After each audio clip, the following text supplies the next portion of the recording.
नाज़रीन, दादू से खबर देंगे जहां पे बड़े भाई की जानिब से मुबैना तौर पर छोटे भाई को मां से मुलाकात ना कराने पर छोटे भाई बड़े भाई के खिलाफ अदालत पहुंच गया।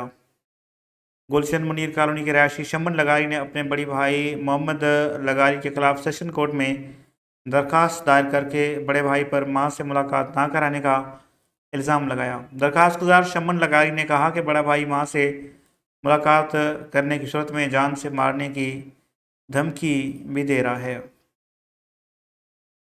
दरखास्त कई हम पुलिस वञा थो सही सलामत ॾिसी छो नथा मिलनि ॾियनि? मसाला हुननि जी कहिड़ी जॻह तव्हांजे भाइरनि में को मिल्कियत जो मसइलो या अहिड़ो कुझु आहे? मिल्कियत अलॻि आहे बाबा, मिल्कियत अलॻि आहे, मिल्कियत जो अमर आहे उहो हथे तक नहीं आहे, खपा कुझु बि कोन्हे। साईं, छा मसइलो आहे जो हे भाउ दरख़्वास्त ॾिनी आहे अमर सां नथा मिलणु ॾिनो वञे? अमर त वॾो रिश्तो आहे, भाइर हो, तव्हां अज़ीज़ हो। 2016 खां वठी मूं ते केस कंदो थो अचे। अहिड़ो केस 2021 में बि कयईं शीशन साहिब वटि। शीशन साहिब पुलिस वारो ॾिनो, अमां सां मुलाक़ात करे वरी कॾहिं बि न आयो आहे। मूंखे तमामु